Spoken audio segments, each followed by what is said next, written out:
full time preparation is better than part time preparation hmm in any case. तो आपको अपने suitability के हिसाब से आपको जॉब के साथ करना है नहीं करना है, ये आपका पर्सनल चॉइस होना चाहिए based on your comfort. Hello, everyone.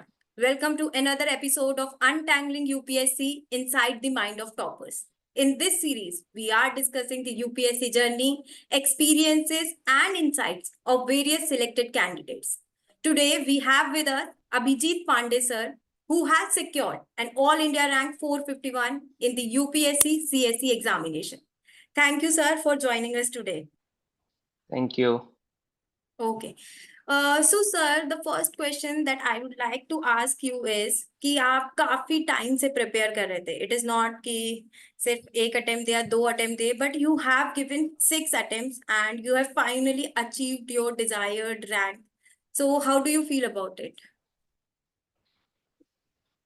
It's good. It's being a long journey, and I was able to sustain this long journey because I was working at many places. So मुझे काफी opportunity मिली अपने mind space को कई सारी चीजों में involve करने का. तो अगर मैं केवल यूपीएससी का प्रिपरेशन कर रहा होता इतने लंबे समय से, तो शायद मैं इतना सस्टेन नहीं कर पाता. तो being employed in various job, right from private sectors like Tata Steel, again in government sectors like in CISF, and here in Indian Railway Account Service. So इसके साथ करने का ये फायदा हुआ कि मैं कभी मुझे ब्रेक भी मिल गया और फिर मैं स्टडी कर भी पाया.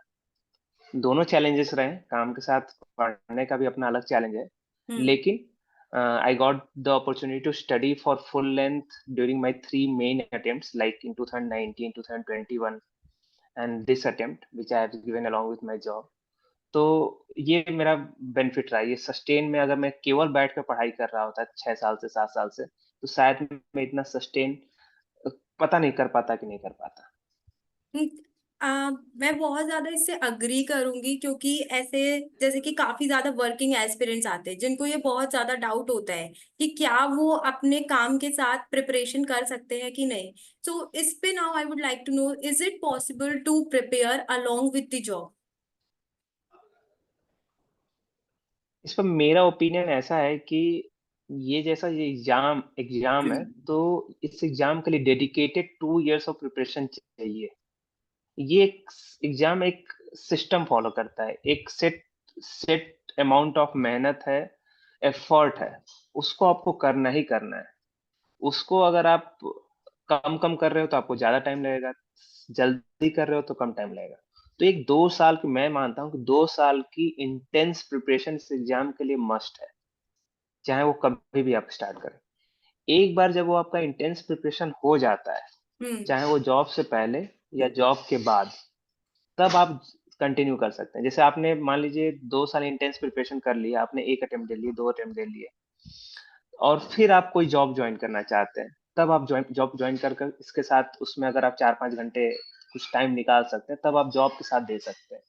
या आप स्टार्टिंग में आप जॉब कर रहे हैं लेकिन आपने इंटेंस वो मेहनत नहीं की है, तब आप जॉब के साथ ये करना थोड़ा डिफिकल्ट है. बहुत लोगों ने किया है, ऐसा नहीं कि नहीं किया है, लेकिन वो बहुत डिफिकल्ट है.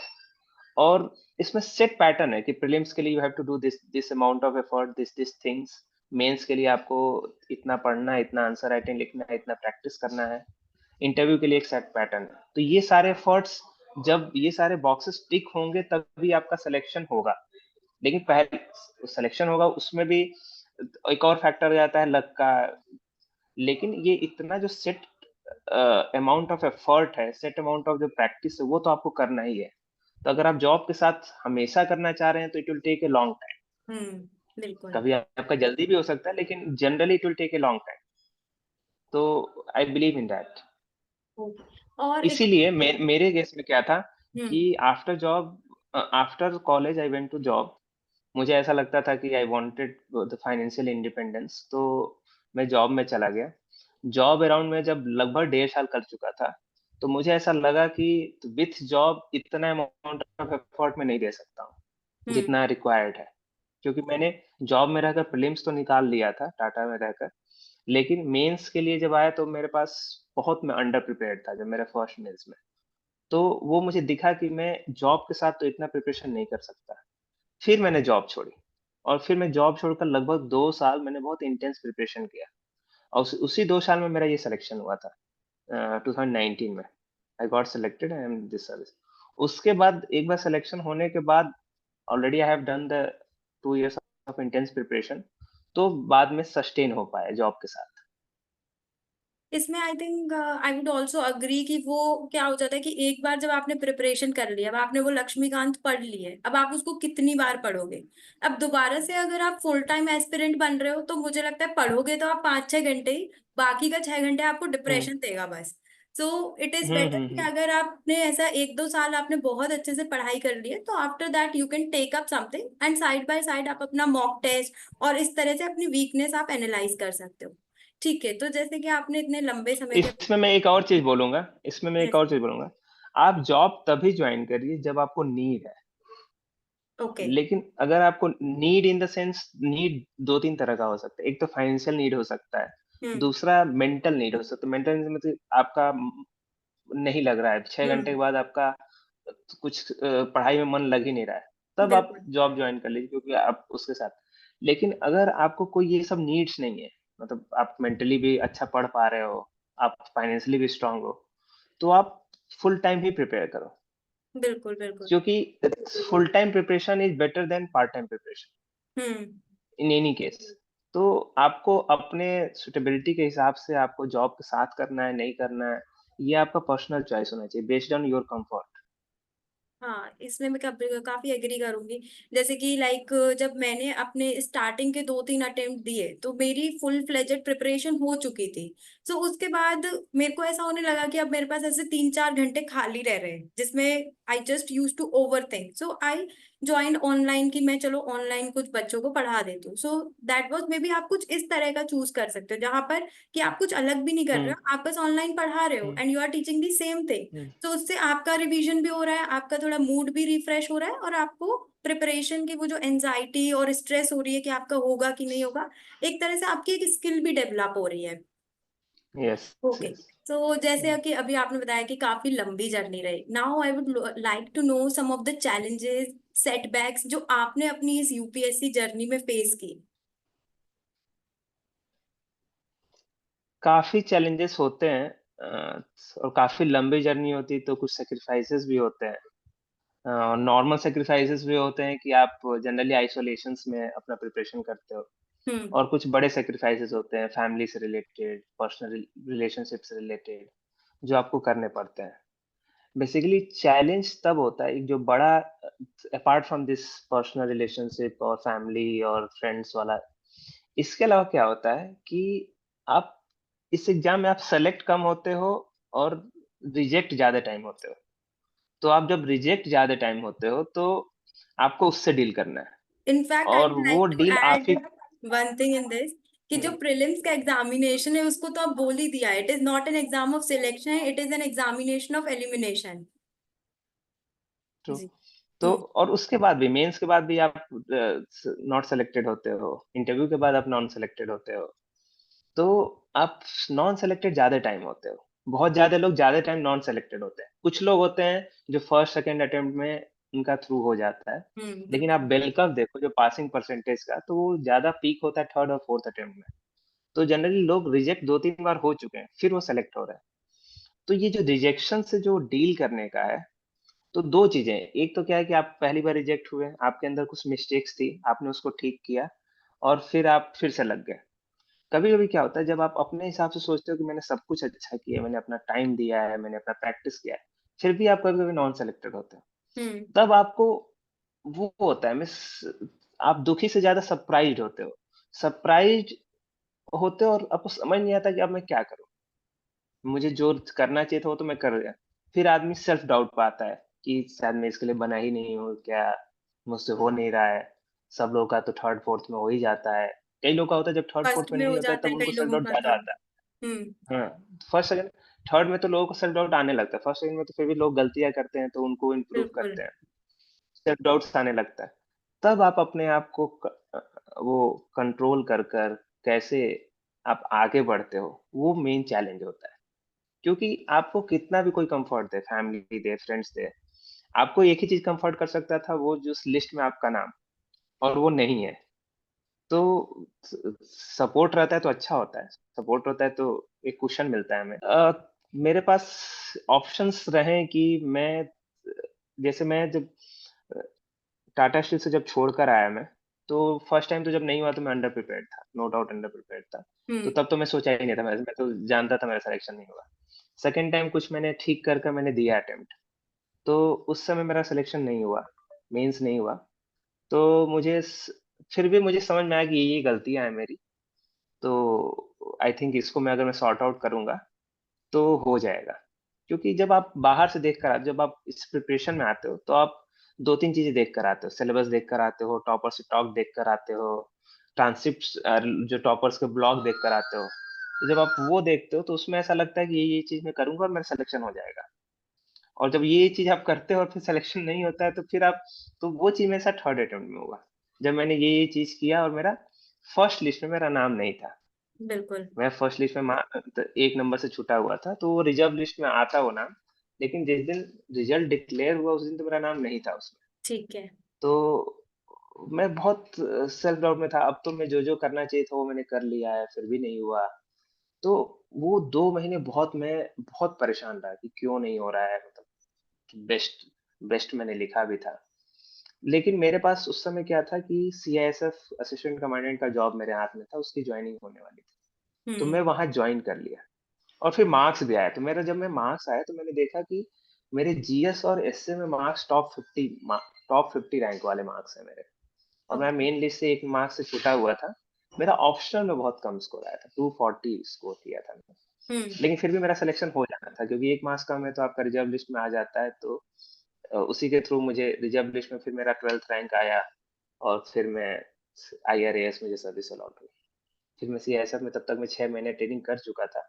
तो फिर मैं इस जॉब में आ गया। अब इस जॉब में आने के बाद क्या हुआ कि आप, फिर से मैं 21 वाला अटेम्प्ट दिया काफी अच्छे से। तो ईओएल लिया हुआ था, इस जॉब से मैंने छुट्टी ले ली थी, एक्स्ट्राऑर्डिनरी लीव होता है ज्वाइनिंग से पहले, आप 1 साल का ले सकते हैं। तो मैंने लिया था। अब उसमें सिलेक्शन नहीं हुआ, तो लेकिन इसमें क्या होता है कि मैं ऑलरेडी रेलवे में था, मेरे साथ और 30 लोग थे हम्म। जिन्होंने दिया था एग्जाम। उसमें से 10 सेलेक्ट हुए, 20 नहीं सेलेक्ट हुए। तो उस समझ में दिख में आता है कि अच्छा, ये लोग भी तो हमारे जैसे ये पढ़े हुए हैं, इनका भी नहीं हुआ है, ठीक है। तो आप वहाँ डील कर लेते हो, और आपके हाथ में ऑलरेडी एक जॉब होता है, तो उतना स्ट्रेस नहीं होता है। बुरा तो तब भी लगता है, लेकिन उतना वो स्ट्रेस और सेल्फ डाउट वाली सिचुएशन नहीं आती है। बिल्कुल बिल्कुल। ओके। सो इट वाज कि एक तो जो चीज आपको पुश करती रही उस वक्त की, एक तो क्या था कि आपको एक जॉब मिल गई, ठीक है। दूसरी बात ऐसा भी हुआ कि आपका बहुत ज्यादा मार्जिन से आप पीछे नहीं थे, 1 मार्क्स से पीछे थे। But one thing that is impressive या जो स्टूडेंट सीख सकते हैं वो ये है कि आपने हार नहीं मानी, उसके बाद भी you kept on pushing your, ठीक है। क्योंकि आप देखो ऑलरेडी आपका इंडियन रेलवे सर्विसेज में हो चुका था, that was a comfortable position. हो सकता है कि आप वहीं पे रुक सकते थे, but still you kept on pushing yourself, so that is what the students can learn now. अभी जैसे आपने एक चीज बात की कि कुछ सेक्रीफाइसेस करने पड़ते हैं, आप अपनी फैमिली फ्रेंड्स से आप कम बात करते हो, तो इसका ऐसा मुझे लगता है कि स्टूडेंट लोगों ने ऐसा परसेप्शन बना लिया है कि आपको तो एकदम साधु बाबा बन के रहना है, आपको किसी से कोई बात नहीं करनी है। इनफैक्ट काफी मेरे स्टूडेंट्स हैं जो अपने घर पे ही बात नहीं कर रहे हैं।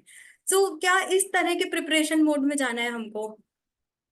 नहीं नहीं, बिल्कुल नहीं, मुझसे तो, क्योंकि एट ए स्ट्रेच, जब आपका एग्जाम ना हो, जैसे प्रीलिम्स पास में है 2 महीने, तब तो आप 8 घंटे, 10 घंटे, 12 घंटे पढ़ते हो। मेंस पास में है तो आप 14-14 घंटे पढ़ लेते हो। बिल्कुल। ये केवल 6 महीने, 6 महीना ही ऐसा है जिसमें आप खूब पढ़ाई करते हो, मतलब हम्म। बियॉन्ड 12 आवर्स का। बाकी टाइम आप नॉर्मल 8 घंटा पढ़ रहे हो तो भी चल जाता है। और आप किसी भी टॉपर्स का टॉक सुनेंगे तो 8 ही घंटे एवरेज पढ़ते हैं। तो 8 घंटे के बियॉन्ड आपको क्या करना है? 8 घंटे के बियॉन्ड आपको हमेशा जो लोग पॉजिटिव आपके ऊपर इन्फ्लुएंस डालते हैं, उनके कांटेक्ट में रहना है। पॉजिटिव इन्फ्लुएंस कौन डालता है? पेरेंट्स डालते हैं, फ्रेंड्स डालते हैं, जो रियल में फ्रेंड्स होते हैं। पार्टी करते, कई लोग, कई तो ऐसे टॉपर्स होते हैं जो पार्टी करते हैं, मूवीज देखते हैं। तो जो भी चीजें पॉजिटिव इन्फ्लुएंस करती है beyond 8 hours of your study, वो आप कर सकते हैं। और ऐसा होता है कि आप सुबह सुबह से पढ़ रहे हो, प्रीलिम्स में तो कभी कभी ऐसा होता है कि आप चीजें याद कर रहे हो क्योंकि वो फैक्ट्स है ज्यादा, जैसे इन्वायरमेंट का हुआ, साइंस एंड टेक का हुआ, तो वो सैचुरेट हो जाता है माइंड। रात के 8-9 बजे तक अगर सुबह आपने 7 बजे से शुरू किया है तो माइंड सैचुरेट हो जाता है। हम्म। तो उसको रिलैक्स करने के लिए आपको कुछ तो मूवी देखना होगा, कुछ तो पेरेंट्स से बात करना होगा।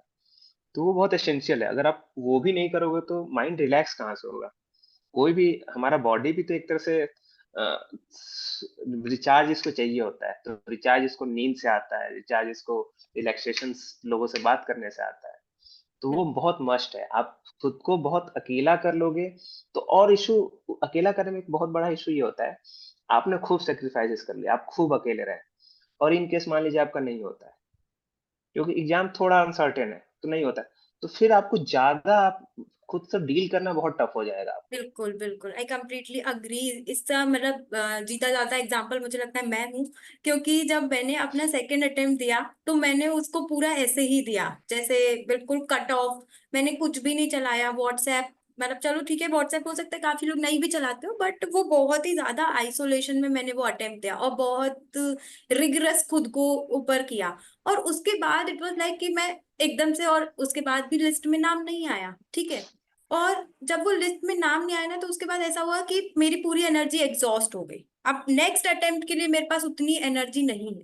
सो इट इज लाइक कि आपको उतना पेस रखना है कि आप इस जर्नी को, अगर आपका नहीं हो रहा है फर्स्ट और सेकंड अटेम्प्ट में, तो आप थर्ड और फोर्थ के लिए भी खुद को उस पेस के लिए आप रेडी रखो।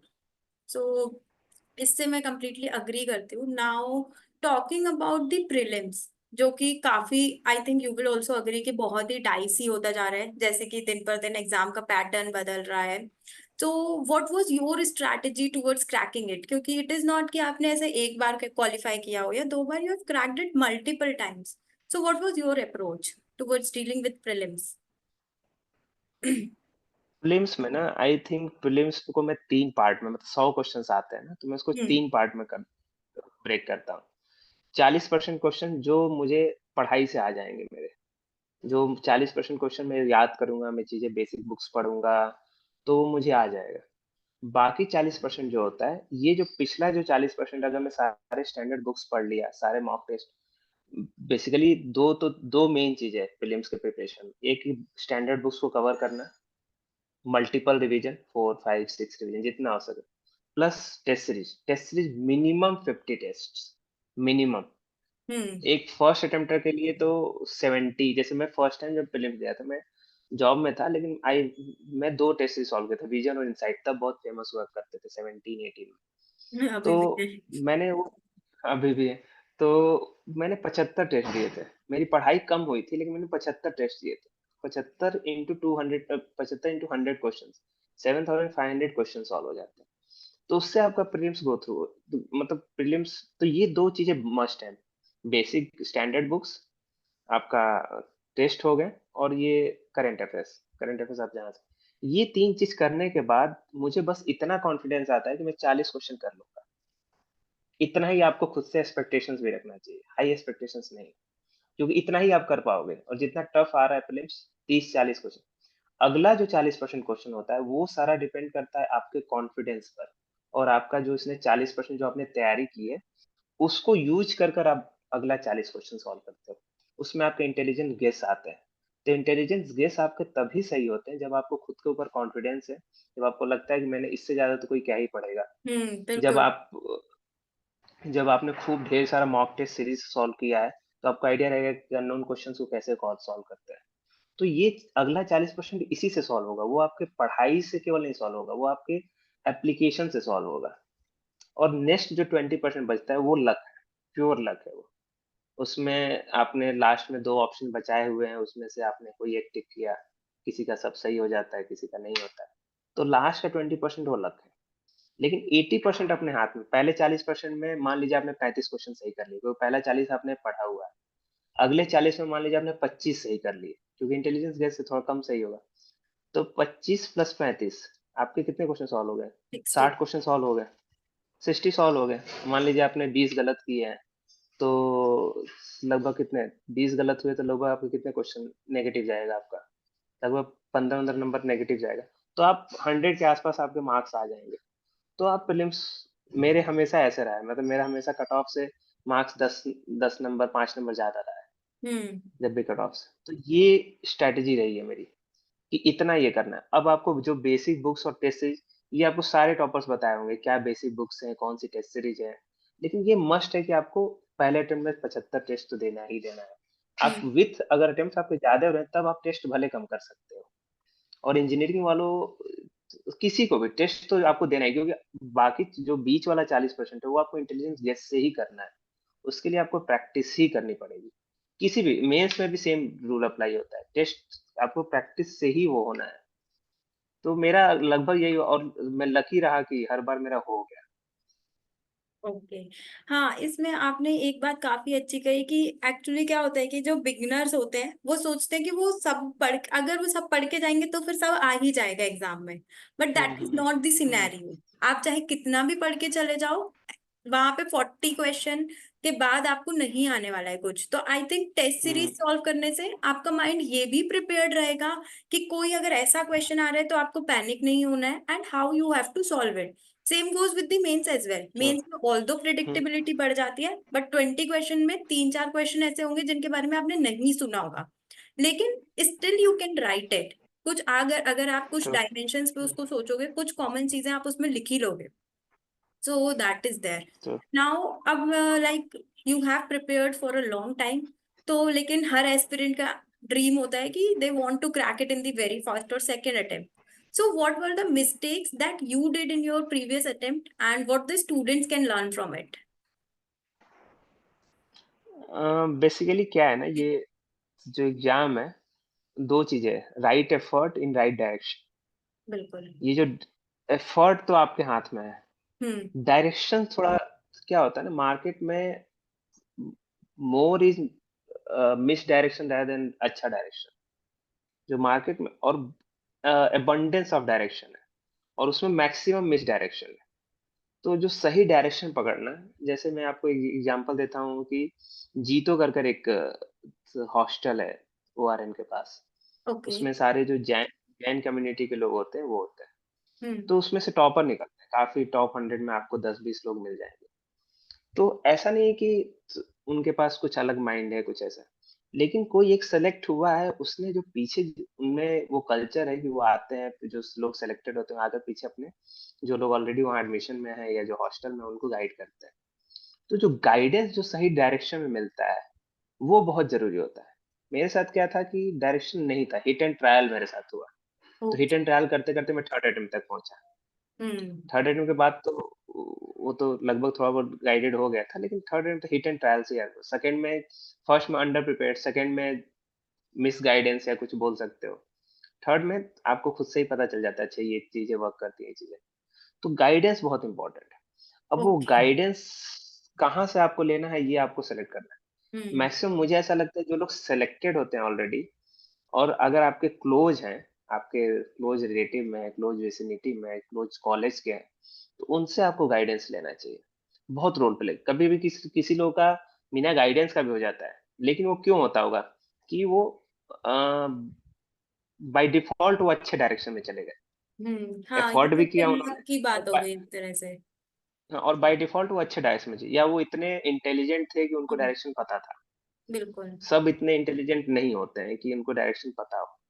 तो कई लोग बहुत मेहनत करते हैं, बहुत मेहनत करते हैं, लेकिन फिर भी वो लिस्ट में नहीं होते हैं, क्योंकि कहीं उनका डायरेक्शन मिसमैच था। जहां उनको कुछ चीजें में एक्स अमाउंट देना था, तो वहां उन्होंने x+2x अमाउंट टाइम दे दिया, जो उतना इम्पोर्टेंट नहीं था।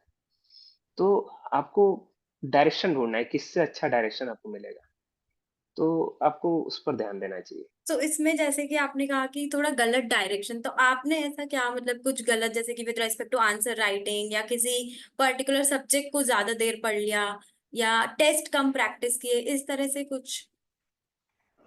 जैसे पहला तो मैं ऑप्शनल सिलेक्शन में थोड़ा सा मिसगाइडेंस हुआ। तो हम्म। लेकिन अब ज्योग्राफी सेलेक्ट कर लिया तो आपको पढ़ना ही है। ऑप्शनल के साथ ऐसा है कि आप उसको, अगर आपने उसके साथ 2-3 अटेम्प्ट दे दिया तो उसको छोड़ भी नहीं सकते। बिल्कुल। Geography is a good optional, बहुत अच्छा ऑप्शन है, लेकिन बहुत टाइम टेकिंग है। अच्छा। और थोड़ा सा इन रिसेंट ईयर्स बहुत थोड़ा रैंडम हो गया वो। ओके। तो कभी किसी के मार्क्स आते भी हैं तो नेक्स्ट ईयर वैसे गारंटी नहीं होता कि नेक्स्ट ईयर भी आएंगे। तो थोड़ा ऑप्शनल सिलेक्शन में आपको थोड़ा सा बहुत वो होना है। जैसे 17 18 में एंथ्रो ने बहुत अच्छा परफॉर्म किया, तो people with anthro option have done excellent. Top 10 में 4 5 लोग आपको दिखेंगे एंथ्रो में। अभी भी एंथ्रो अच्छा कर रहा है। सोशोलॉजी है, अच्छा ऑप्शनल है, इट्स वर्किंग। तो ऑप्शनल सिलेक्शन में आपको बहुत ध्यान देना होगा। Optional not only of your, it should not only be of your interest, it should also be scoring. क्योंकि आप इंटरेस्ट का होकर ही क्या करेंगे अगर वो आप स्कोर ही नहीं कर रहे हैं। बिल्कुल बिल्कुल। तो हाँ, तो ये जैसे पहला ही हुआ। दूसरा, जैसे जीएस का आंसर राइटिंग में काफी लोग, उस समय बहुत हवा चलता था कि ये फ्लो चार्ट बनाओ, वो फ्लो चार्ट, और टॉपर्स भी टॉप में। टॉपर्स का एक्चुअली इशू इशू नहीं, उनको कहीं भी अगर वो टॉक देते हैं तो मैक्सिमम 1 घंटे देंगे, 2 घंटे देंगे। तो उसमें जो उन्होंने यूनिक किया होता है वो बताते हैं कि उन्होंने फ्लो बिल्कुल चार्ट बनाया, उन्होंने ये एग्जाम्पल दिया। लेकिन ये बेसिक चीज उन्होंने ऑलरेडी की हुई है जो वो बताते नहीं है, क्योंकि वो बहुत कॉमन है, उनको लगता है कि ये तो कॉमन चीज है। बेसिक कंटेंट आपके आंसर में होना चाहिए। विदाउट कंटेंट फ्लो चार्ट का, इसका कोई वैल्यू नहीं होता है। तो बेसिक कंटेंट जैसे हम मतलब स्कूल में, कॉलेज में जो आंसर लिखते हैं, वही आंसर हमें लिखना है with enrichment, hmm with enriching, with figures, diagrams, facts, examples, reports, तो वो सारी चीज करना है। तो लेकिन जब टॉपर्स बताते हैं या जो कोचिंग वाले बताते हैं, तो ऐसा लगता है कि मेन क्रक्स को छोड़कर हम जो पेरिफेरल चीज है उसके पीछे भागते हैं। तो मेरे साथ भी सेकंड अटेम्प्ट में यही हुआ था। तो ये दो चीज जो मिस्टेक बोल सकते हैं जो हो गया था, जिसकी वजह से थोड़ा जर्नी लंबी हो गई। I think this is very well said. पहला पॉइंट जो मुझे अच्छा लगा दैट इज कि जैसे हम स्कूल में लिखते थे, जैसे कि एक चीज जो मैं अपने कॉपी में जनरली ऑब्जर्व किए इवैल्यूएशन के टाइम पे, स्कूल में हमेशा सिखाते थे डेफिनेशन लिखो, उसके बाद आप एक एग्जाम्पल लिखो। बट आई डोंट नो, जैसे जैसे हम बड़े होते हैं हम ये क्यों भूल जाते हैं। तो अगर आप सेम चीज यूपीएससी में करो, फॉर एग्जाम्पल अगर एथिक्स का कोई क्वेश्चन है, you are writing about accountability, तो आप एक कुछ अच्छा सा एग्जाम्पल दो, so that leaves a good impact. फिर सिमिलरली अगर कोई क्वेश्चन है जिसमें there you have to compare, like if you have to compare the features of the prime minister, या difference between the powers of speaker in India and Britain, तो इसमें you can draw a table. और ये सब हमारे school में बचपन में कराया भी जाता था, टेबल ड्रॉ करवाते थे, या फिर कुछ हमेशा कुछ हेडिंग्स लिखवाते थे। बट पता नहीं बड़े होके कुछ, या फिर लोगों को ऐसा लगता है उन्हें और। मिस डायरेक्शन, मैं बोल रहा हूँ ना, मिस डायरेक्शन। ये यस। बहुत एबंडेंस है मार्केट में। तो वो आदमी थोड़ा डायरेक्शन से थोड़ा हट जाता है, ये है। बिल्कुल। और यही यहाँ बेनिफिट लोगों को होता है जो ऑलरेडी, जिनको अच्छा पता चल गया कि अच्छा यही करना है। तो जिनको पता चल जाएगा यही करना है तो कर लेते हैं, और स्कोर भी आ जाता है लकली। सो एज जैसे कि आपने ऑप्शनल की बात की, ऑल्दो यू टोल्ड कि थोड़ा शायद आपने गलत ऑप्शनल चूज कर लिया, या but this year you have scored pretty good in optional. So आपने उस पे कैसे वर्क किया, और कुछ resources, what sources you referred for optional? Optional में क्या है कि अब थर्ड अटेम्प्ट तक काफी मेरी पकड़ हो गई थी ऑप्शनल पर। हम्म और विद टाइम मैंने क्या किया कि टॉपिक जो ज्योग्राफी जो बड़ा ऑप्शनल है, तो बहुत तुरंत हो नहीं पाया था। लेकिन एवरी टॉपिक पर मेरे पास, मतलब ज्योग्राफी में पेपर 1 में आपके फिजिकल ज्योग्राफी में 5 टॉपिक है: जियोमॉर्फोलॉजी, ओशनोग्राफी, क्लाइमेटोलॉजी, बायोज्योग्राफी और इन्वायरमेंटल ज्योग्राफी। इन पांचों टॉपिक पर मेरे पास लगभग 100 पेज का, 120 पेज का नोट्स है सारे। हम्म वैसे ह्यूमन ज्योग्राफी में कई सारे चैप्टर्स हैं: सेटलमेंट, पॉपुलेशन, रीजनल ज्योग्राफी, फिर आपके मॉडल्स, थियरीज, पॉलिटिकल एस्पेक्ट्स। तो ये सारे जो चैप्टर्स हैं इनके, तो मेरे सारे टॉपिक्स पर एनरिच्ड नोट्स प्रिपेयर हो गए थे। एनरिच्ड नोट कहने का मतलब ये है कि जो उससे जो बेसिक जो कंटेंट है वो, hmm plus examples, plus maps, plus case studies. तो ये सारे जब एक साथ मेरे प्रिपेयर हो गए तो इनको रिवाइज करने में लिए आसान हो गया। अब ये मैंने प्रिपेयर कहाँ से किया? प्रिपेयर करने के लिए जो बेसिक बुक, सारे टॉपर आप किसी का ब्लॉग पर चले जाएंगे तो एक बेसिक बुक्स उन्होंने सजेस्ट की हुई है। फिजिकल ज्योग्राफी सजेस्ट की हुई है, ये सविंदर सिंह काफी फेमस है। चैप्टर हम्म वाइज उनके बुक्स हैं। ह्यूमन ज्योग्राफी में कुछ बुक्स हैं, माजिद हुसैन के बुक्स हैं। तो ऐसे काफी बुक्स, वो रिसोर्स लिस्ट आपको किसी ज्योग्राफी टॉपर्स के ब्लॉग पर मिल जाएगा। प्लस जो टेस्ट सीरीज हम लोग सॉल्व करते हैं, कई सारे टेस्ट सीरीज, ज्योग्राफी का ऐसा कोई टेस्ट सीरीज नहीं है जो क्लेम कर सकता है कि मैं ही सबसे अच्छा हूँ। सारे टेस्ट सीरीज बहुत ऐसे हैं, बहुत कोई बहुत हाई फाई कोई नहीं है, बहुत खराब भी कोई नहीं है। तो 2 3 टेस्ट सीरीज, जैसे मैंने मुझे हेल्प मिला था एक आइलैंड करके कोचिंग है केरला की, हम्म तो उसके टेस्ट सीरीज में मुझे काफी हेल्प मिला था। तो टेस्ट सीरीज फिर मैंने दिल्ली में भी एक दो टेस्ट सीरीज किया था। तो एक मास्टर स्ट्रोक करके एक सचिन अरोरा की टेस्ट सीरीज चलती थी ज्योग्राफी की। तो वो सारे जब टेस्ट सीरीज में किया तो उससे भी आंसर मेरे नोट्स एनरिच। तो जैसे मास्टर स्ट्रोक टेस्ट सीरीज का मैंने बताया, तो उसमें वो जब सॉल्यूशंस देते थे सर, तो सारे जो उसी टेस्ट में जो लोग अच्छे परफॉर्म किए होते थे, उनके आंसर्स भी वो साथ में साथ शेयर करते थे। तो उससे दिख जाता था कि जो अच्छा लिखे हैं उन्होंने क्या केस स्टडी डाला हुआ है, क्या मैप डाला हुआ है, उसको फिर आप अपने नोट्स में इंकॉर्पोरेट कर लो। क्योंकि सारा चीज आपको कलेक्ट करके आपको एग्जाम के समय रिप्रोड्यूस करना है, तो रिप्रोड्यूस हम्म करना है एग्जाम के समय, तो आपके पास एक जगह चीजें होनी चाहिए। आप एग्जाम से जस्ट पहले आप 10 चीजें नहीं पढ़ सकते। तो ये मुझे ज्योग्राफी में हेल्प किया। लास्ट के 2 अटेम्प्ट्स में मेरा नोट्स काफी प्रिपेयर हो चुका था, subject wise topic wise with enrichment.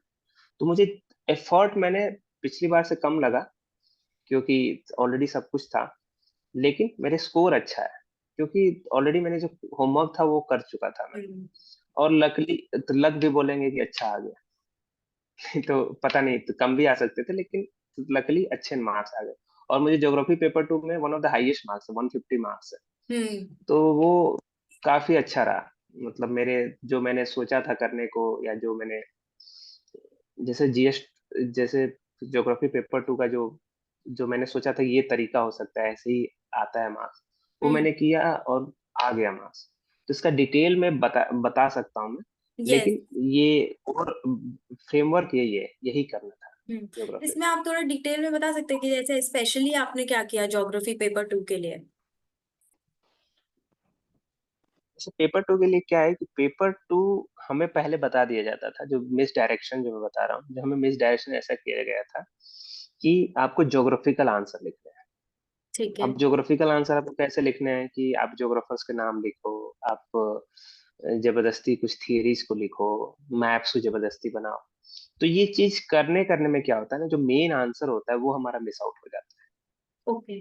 और ये मैंने किया स्टार्टिंग में, और जिसके वजह से मेरे मार्क्स पेपर 2 में कम आते थे। हम्म लेकिन एट द एंड पेपर 2 में भी you have to write just like an answer of GS. Just like आपको ज्यादा से ज्यादा पॉइंट्स लिखना है। आपको अगर 10 मार्क है तो 10 पॉइंट्स लिखना है। उसके बाद आपने एक बेसिक आंसर लिख लिया, सारे कंटेंट जो चाहिए था वो लिख लिया। उस सॉरी उसके बाद आपको उसमें ज्योग्राफिकल टच देना है उसको। ज्योग्राफर का नाम लिख दिया, मैप बना दिया, केस स्टडी डाल दिया। लेकिन वो बेसिक चीज करने के बाद आपको केस स्टडी, ज्योग्राफर्स हम्म के नाम और थीसीस लिखना है। बिना बेसिक चीज आप जबरदस्ती चाहोगे कि और जहाँ जरूरत है वहां नहीं लिखना है, जहाँ थियरीज नहीं आएंगी वहां नहीं लिखना है, जहाँ बिल्कुल। मैप नहीं ड्रॉ होगा वहां नहीं ड्रॉ करना है। ऐसा नहीं कि सब में ही ड्रॉ करना हम्म है। वैसे ज्योग्राफी में बाय डिफॉल्ट सब में मैप ड्रॉ हो जाता है पेपर 2 में।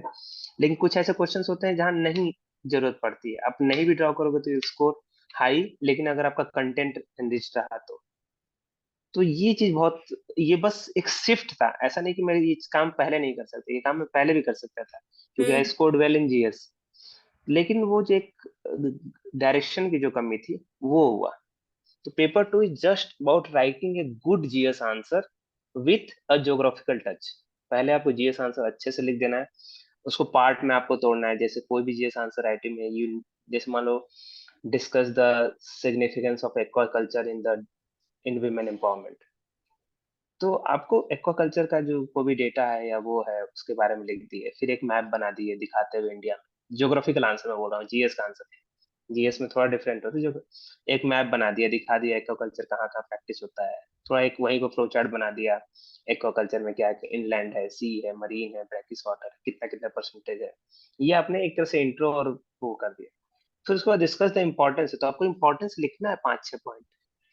फिर आपका डिस्कस करना है, तो फिर आपको चैलेंजेस 5-6 पॉइंट लिखना है। फिर जब आपने चैलेंजेस लिखा तो कुछ वे फॉरवर्ड आपको 4-5 पॉइंट लिखना है, उसमें गवर्नमेंट स्कीम्स डालना है।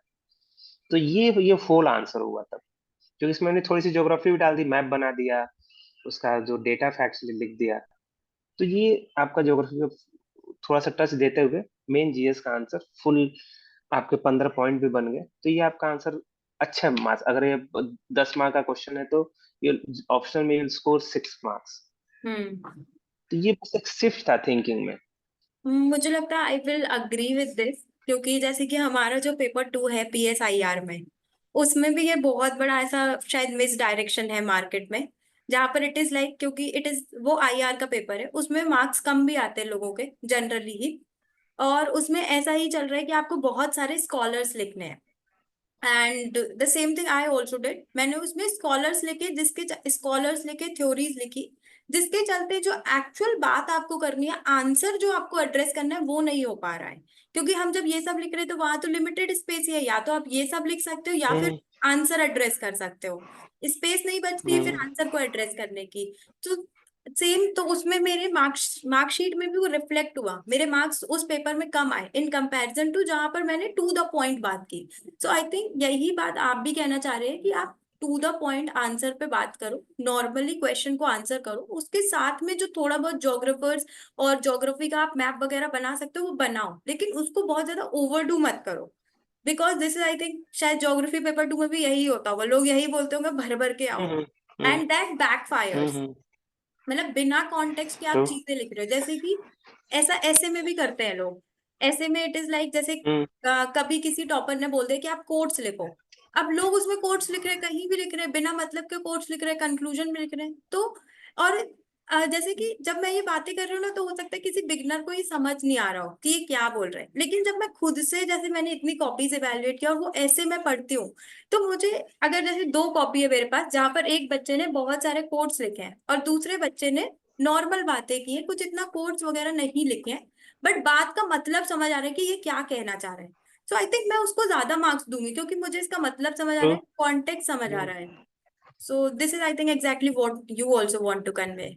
सो it was yes. Very insightful. Now एक लास्ट क्वेश्चन अब जो मैं पूछना चाहूंगी, इट इज कि since you were already in the services, you must have done your training in Labasna. So how was the experience over there? अ, मेरी training, चूंकि मैं लबाशना में मैं ट्रेनिंग नहीं किया था, तो मैंने इससे एग्जाम दे रहा था। Hmm. लेकिन हमारी रेलवे की ट्रेनिंग हुई थी, तो रेलवे की ट्रेनिंग काफी एनरिचिंग होती है, लगभग 2 साल की ट्रेनिंग थी। तो Okay. जैसे बाकी सर्विसेज में क्या होता है, भारत दर्शन होता है, Hmm. लवासना में होता है, लेकिन वो 1 महीने का होता है। हमारे रेलवे ट्रेनिंग का ये जो ब्यूटी ब्यूटी है कि आप पूरे 2 साल आप मूव पे होते हैं। अच्छा। You can go to any places, आपको ऑल इंडिया पास मिला होता है, तो आप ऑल इंडिया कहीं भी टिकट बुक कर कर ड्यूटी पर जा सकते हैं फ्री में। आपका स्टे भी लगभग सॉर्टेड होता है, क्योंकि इंडियन रेलवे का जो गेस्ट हाउस का जो सिस्टम है, Hmm. ऑलमोस्ट एवरी प्लेसेस पर एक डिसेंट है। Hmm. कहीं कहीं बहुत अच्छे हैं, कहीं कहीं थोड़े से खराब हैं, Hmm. लेकिन डिसेंटली हर जगह है। तो वो बहुत बेनिफिट रहा रेलवे में। तो हमने काफी जगह, मतलब I have been from Kashmir to deep south in Tamil Nadu, from north east Meghalaya to Gujarat. मैंने अगर कोई स्टेट अगर मेरा छूटा है तो मैंने केरला छूटा है। नॉर्थ ईस्ट में I have been to Assam Meghalaya, उसके अलावा वो 2 स्टेट छूटे हुए। बाकी सारे स्टेट ऑलमोस्ट मैं कवर कर लिया ट्रेनिंग में।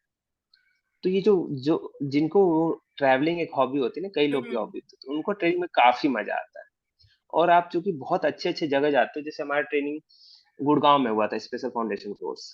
फिर हमारा फाइनेंस का कोर्स हुआ था NIFM में, national institute of financial management, Faridabad में। Hmm. हमारी मेन ट्रेनिंग अकेडमी हैदराबाद में है। फिर हम शिमला में ऑडिट एंड अकाउंट सर्विस का ट्रेनिंग इंस्टीट्यूट है, वहां गए। फिर हम एक एथिक्स का कोर्स होता है पंचगनी में, ये पुणे नासिक के पास है। ये हिल स्टेशन है एक तरह से। Hmm. फिर आप विलेज विजिट होते हैं स्पेशल फाउंडेशन कोर्स में, जैसे मेरा विलेज विजिट हम लोग असम गए थे, असम मेघालय। फिर आपके ट्रैक्स होते हैं, रेलवे के फाउंडेशन कोर्स में भी ट्रैक्स होते हैं, और जो सिविल सर्विस का फाउंडेशन कोर्स है तो उसमें भी ट्रैक होते हैं। जैसे हम हमता पास गए, हिमाचल गए। तो ये काफी जगह आपको घूमने का, और घूमने का ब्यूटी है कि आप नए नए लोगों से मिलते हो। बिल्कुल। जैसे फाउंडेशन कोर्स में ही हमारा एक कोर्स फॉरेन अफेयर्स का कोर्स था, तो जहाँ पर फॉरेन IFS ऑफिसर्स का ऑफिसर ट्रेनिंग का ट्रेनिंग होता है, हम लोग वहाँ अटैच थे। तो Hmm. वहाँ का जो सिस्टम है, जो प्रोसेस है, वो दिख में आ रहा है। हम इम्पोर्टेंट इम्पोर्टेंट सेक्रेटरी से मिल रहे हैं, जैसे फाइनेंस कैटेगरी में फाइनेंस सेक्रेटरी से मिल रहे हैं, एक्सटर्नल अफेयर में हम लोग मिल रहे हैं सेक्रेटरी से। तो काफी अब डाइवर्स सेट ऑफ लोगों से मिलते हैं। I और think बाकी अटैचमेंट जैसे you're meeting one of par, the finest minds in the country. Yes, true true. आप राष्ट्रपति अटैचमेंट्स होते हैं मेरे, हमारे 2 बार हम राष्ट्रपति के पास गए थे। एक बार स्पेशल फाउंडेशन कोर्स से और एक बार एनआईएफएम से गए थे। तो हम 2 राष्ट्रपति से मिल रहे हैं, आप बड़े बड़े मिनिस्टर से मिल रहे हैं। तो काफी एनरिचिंग एक्सपीरियंस होता है। और आपको घूमना पसंद है तो आपको बहुत मजा आता है। और ट्रेनिंग का बेस्ट पार्ट है कि आपके साथ एक ग्रुप होता है। तो लाइक माइंडेड लोगों का एक ग्रुप बन जाता है, फिर आप उसके साथ खूब फन करते रहते हैं। तो ये बहुत बेस्ट पार्ट होता है। उसके साथ लर्निंग जो हो रही है वो तो हो ही रही है, लेकिन अपार्ट फ्रॉम लर्निंग आपका ये सब बहुत मजा आता है। तो रेलवे का ब्यूटी ये है कि आपका फुल ट्रेनिंग भारत दर्शन हो रहा है। It's not concentrated to 1 month of Bharat Darshan like it used to happen in IAS और आईपीएस। तो हमारा ये बेस्ट पार्ट है ऐसा। This was very interesting, I was also not aware about it. And जैसा कि ट्रैवलिंग की आपने बात की, तो आई थिंक ट्रैवलिंग तो यूपीएससी एस्पिरेंट्स की बाय डिफॉल्ट हॉबी बन जाती है, क्योंकि 2-3 साल की प्रिपरेशन में हम कहीं गए नहीं हुए होते। तो ये अपने आप ही हमें ऐसा लगता है अब हमें कहीं घुमा दो। So I think that will be a lot of hmm. fun for the aspirants who will qualify. And this session itself was very enriching. Thank you for your invaluable insights. And I believe that your experiences and learnings will help a lot of aspirants to achieve their dream and qualify the examination with flying colors. Any message that you would thank you. like to give to the future aspirants?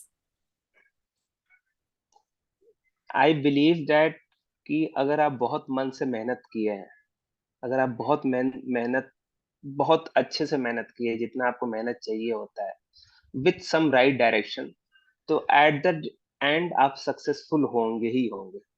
वो आप self doubt खुद पर मत लाइए।